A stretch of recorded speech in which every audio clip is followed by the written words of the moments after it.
Welcome my dear students. Last lecture में हमने basic concept of charge किया था।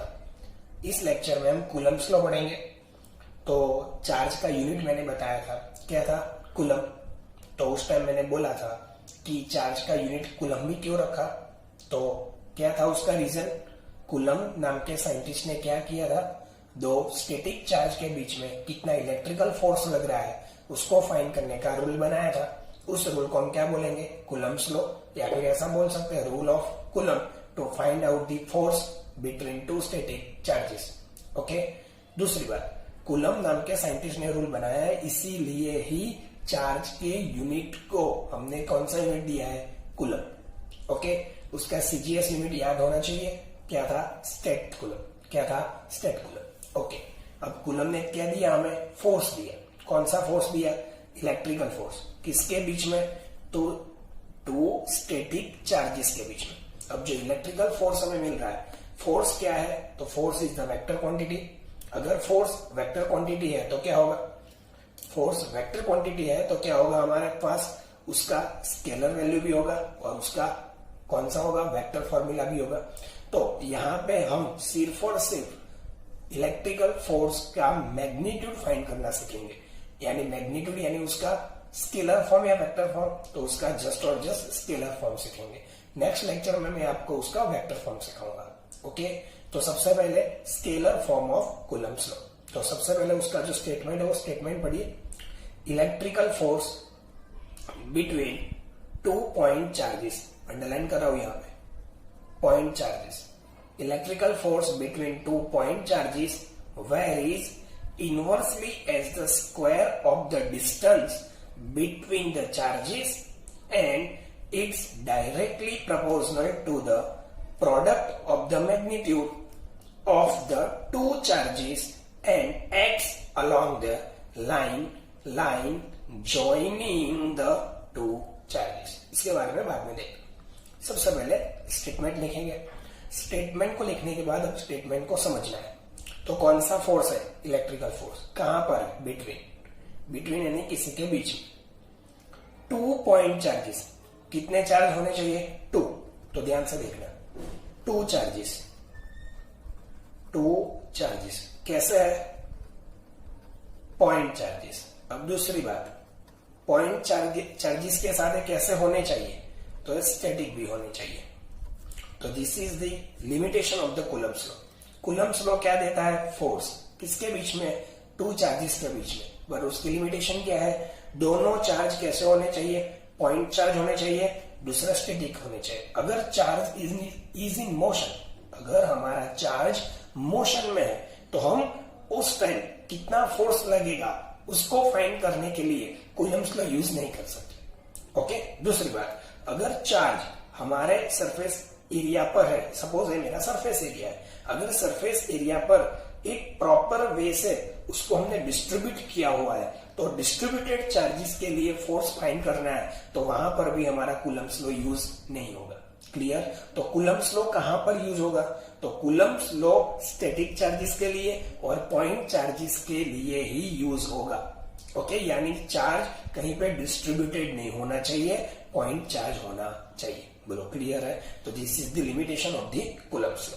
नेक्स्ट आगे, point charges varies inversely as the square of the distance between the two charges. तो सबसे पहले देखो यहां पे मैं क्या कर रहा हूं, सपोज मेरे पास एक चार्ज है, यहां पर मेरे पास दूसरा चार्ज है।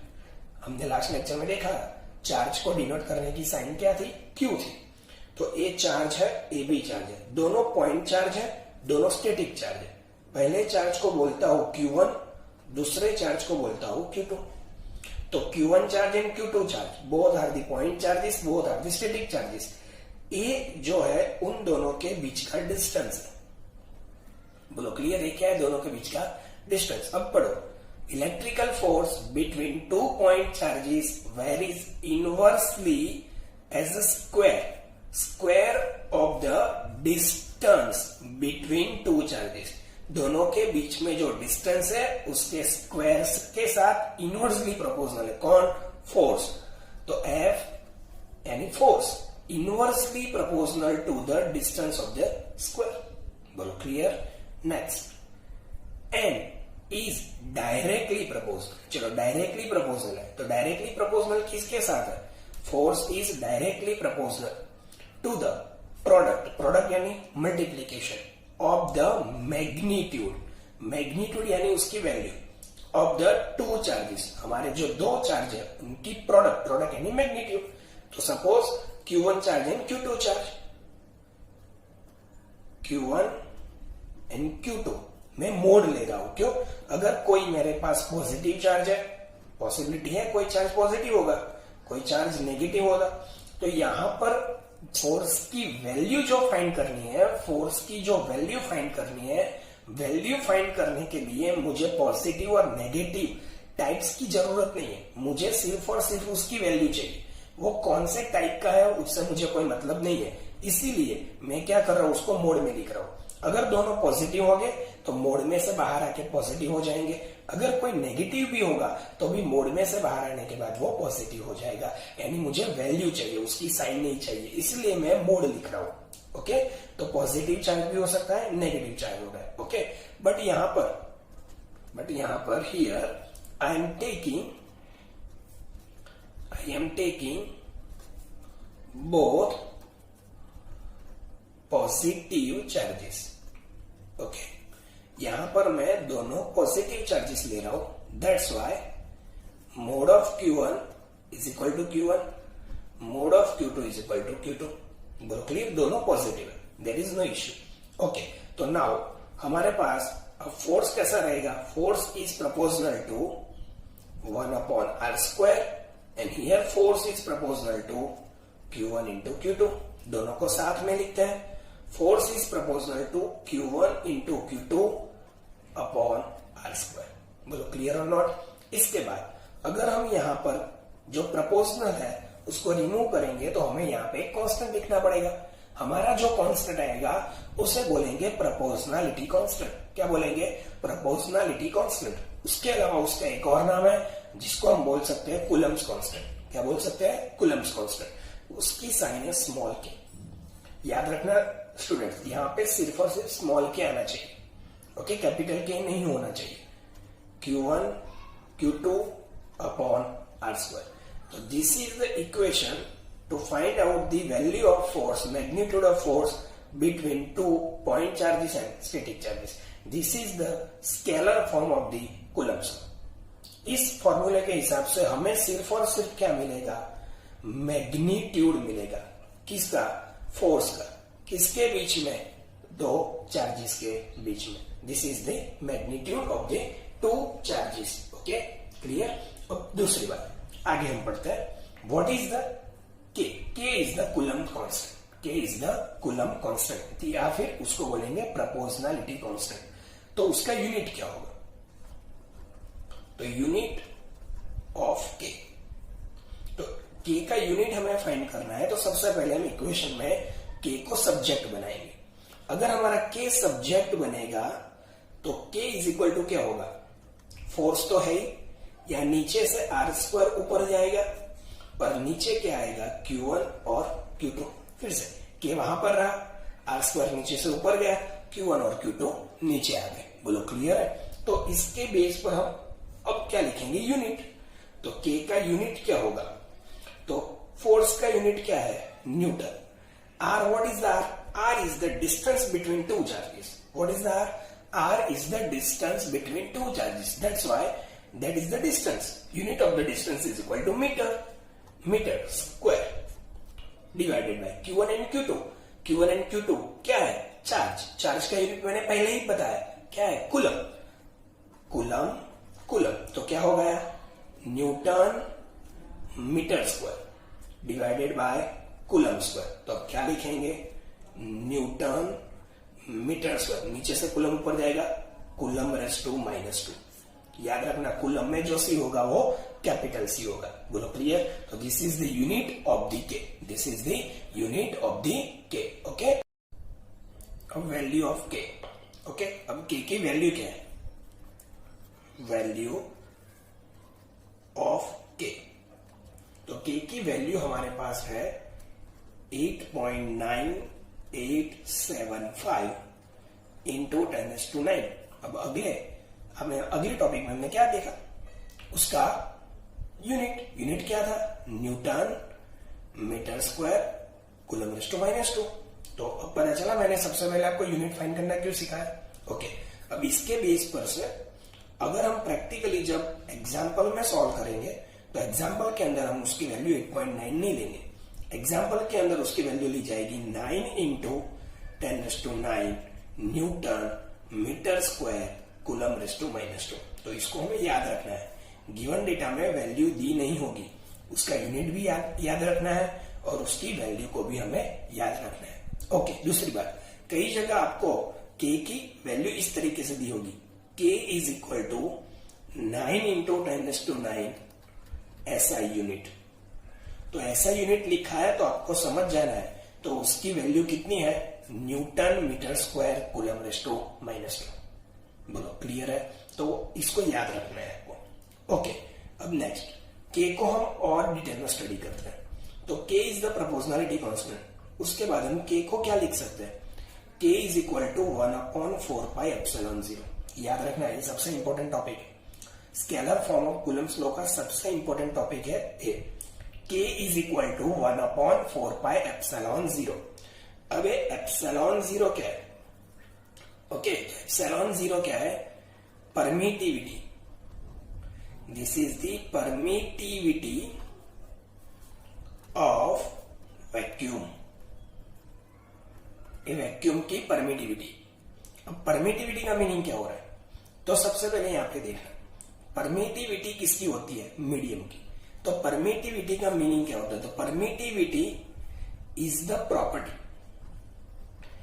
द प्रॉपर्टी और कैरेक्टरिस्टिक्स ऑफ द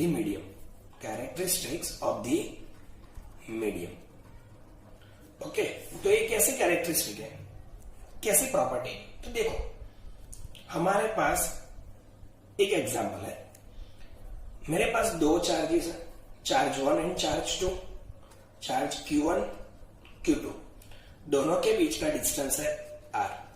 बट अभी दोनों चार्ज कहां पर है, तो दोनों चार्ज मैंने लिए हैं वैक्यूम के अंदर। कहां पर लिए हैं, वैक्यूम के अंदर।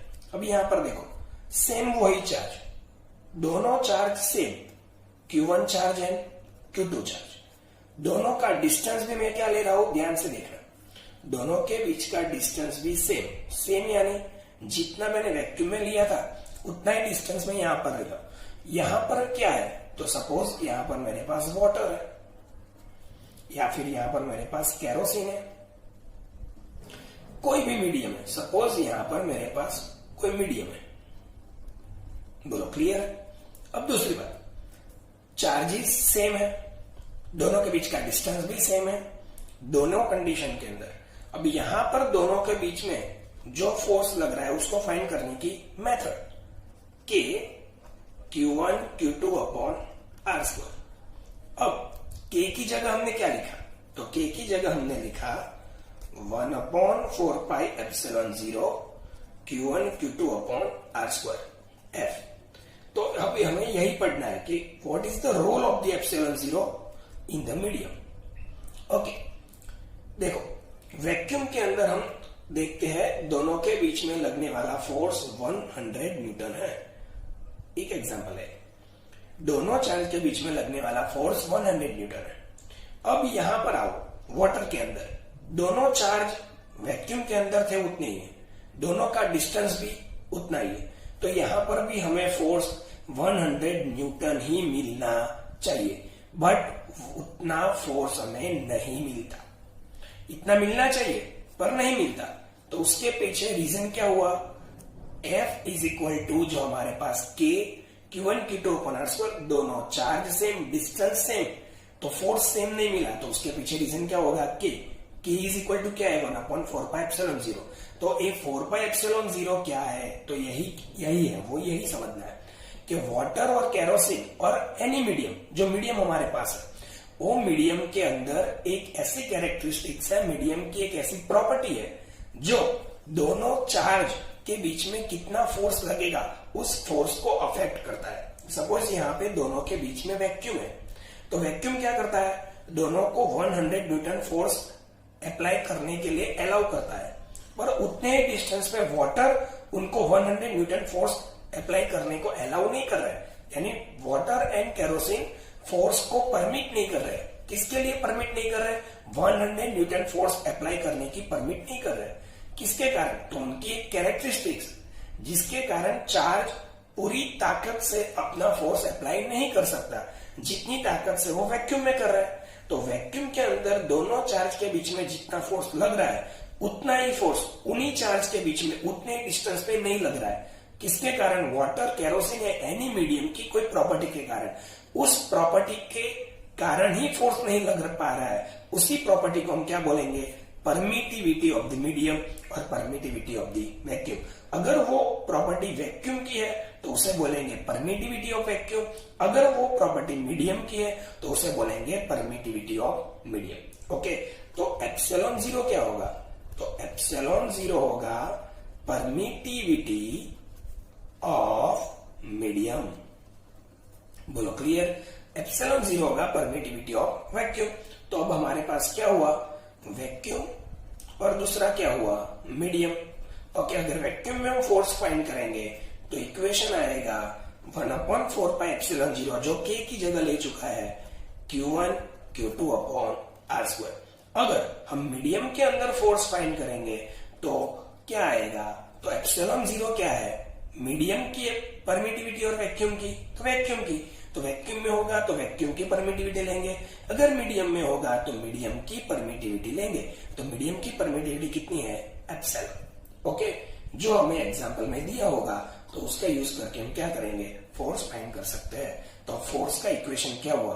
1/4 pi epsilon zero Q1 Q2 अपॉन R square and force F is equal to 1/4 pi epsilon Q1 Q2 अपॉन R स्क्वायर।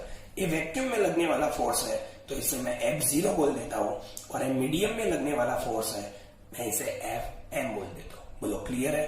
तो this is the equation of the force to find out the force in the vacuum और in the medium. Okay, अब दूसरी बात, यहाँ पे एक थोड़ा डिटेल स्टडी करते हैं जो एमसीक्यू के लिए काम लगेगा। ओके, ध्यान में रखना, हमारे पास के, दिस इज द कैपिटल के, इसको हम क्या बोलेंगे? इसको हम बोलेंगे रिलेटिव परमिटिविटी। क्या बोलेंगे? Relative permittivity. ओके, उसके बाद उसका एक और साइन है एप्सिलॉन आर, इसको भी हम क्या बोलेंगे? Relative permittivity. ओके, और दूसरा के का दूसरा नाम है डाई इलेक्ट्रिक कांस्टेंट। क्या है? के इज इक्वल टू क्या है? Dielectric constant. और इसको दूसरा क्या बोलेंगे? Relative permittivity. बोलो क्लियर? Relative permittivity. ओके, अभी कितना है? तो याद रखना epsilon r is equal to K, this is the capital K, epsilon upon epsilon zero. इसको याद रखना है। ये क्या है? Permittivity of medium divided by permittivity of vacuum. दोनों को जो रिलेशन मिलेगा, दोनों का जो रेशियो आएगा, उसी रेशियो को हम क्या बोलेंगे? Relative permittivity. ओके, या फिर उसको क्या बोलेंगे? Dielectric constant. ओके, अब आगे देखते हैं।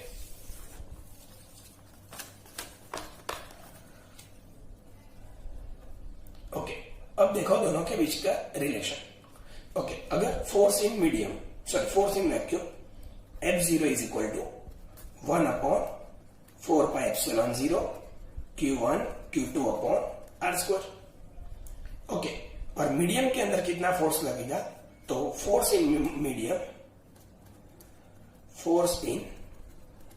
मीडियम, तो उसको हम क्या बोलेंगे? Fm। Okay, what is the relation? Epsilon upon epsilon zero is equal to capital K, या फिर उसको बोलेंगे epsilon r. Okay, now Fm का इक्वेशन क्या होगा? 1/4 पाई एप्सिलॉन Q1 Q2 अपॉन R स्क्वायर। तो इसके बेस पर से हम क्या लिख सकते हैं? एप्सिलॉन इज इक्वल टू के इंटू एप्सिलॉन जीरो, यहां से एप्सिलॉन जीरो ऊपर जाएगा, या फिर दूसरी तरह हम लिख सकते हैं एप्सिलॉन आर इंटू एप्सिलॉन 0। किसकी जगह हम लिख सकते हैं? एप्सिलॉन की जगह। ओके, तो एफ एम की जगह हम क्या लिखेंगे? 1/4 पाई।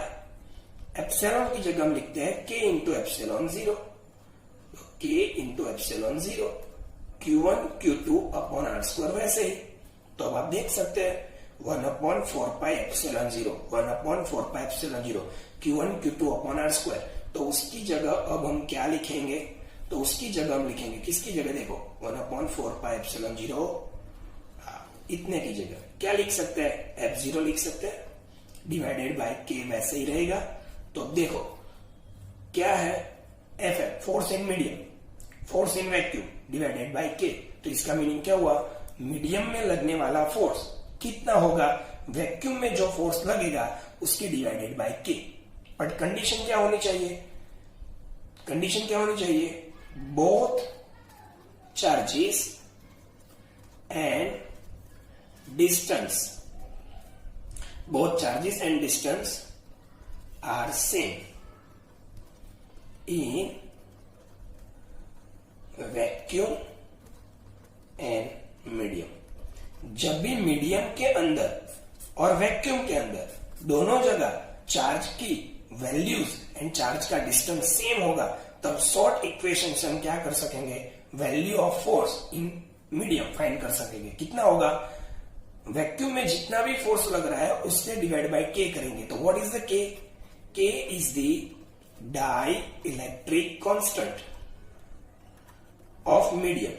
तो आपको दिया है कैरोसिन, कैरोसिन का डाइलेक्ट्रिक कांस्टेंट दे दिया है। ओके, तो आप क्या करेंगे? वैक्यूम में जितना फोर्स लगेगा उसको डाइलेक्ट्रिक कांस्टेंट से डिवाइड करेंगे, तो आपको कैरोसिन में कितना फोर्स लगेगा वो डायरेक्टली मिल जाएगा। आपको यहाँ पे उसकी क्या नहीं चाहिए? परमिटिविटी चाहिए नहीं। ओके, अब परमिटिविटी का यूनिट फाइंड करते हैं। यूनिट ऑफ परमिटिविटी, तो K is equal to 1/4 pi epsilon 0। तो epsilon 0 is equal to 1/4 pi K. 4 pi both are the constants.